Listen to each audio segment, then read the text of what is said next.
És que us explico de què va el poema. És un poema que vaig escriure per la mare d'un amic meu que va morir amb 97 anys i fins a l'últim moment saltava corda.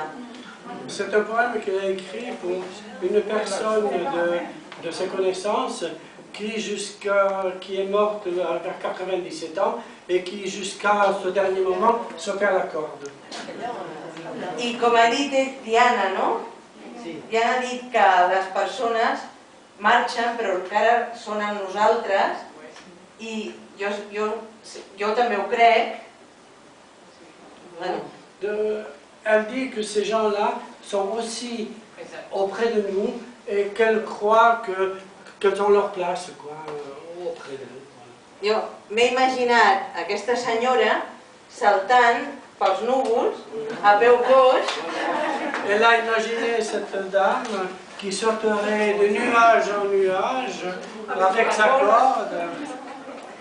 I he escrit aquest poema. Et dans ce sens, elle a écrit ce poème. Donc, on monte sur les nuages pour voir une dame de 97 ans sauter à la corde.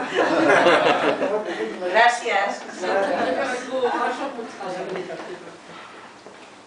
Et feres petita, tornares a la innocència de les moixaines, a les paraules dolces i al somriure satisfet. Imagino que has arribat al teu cel, tot saltant a corda, o a peu coix, de núvol en núvol, xarranca divina, un joc d'àngels fins al paradís. Ara endreçaràs estels i trenaràs somnis, sobretot vigila els meus, que m'he quedat sola sense tu, que has marxat, ara, just ara, que havíem après a estimar-nos, en el límit de les consciències, en l'àmbit de totes les finestres, sense badar boca, amb les mans i els ulls.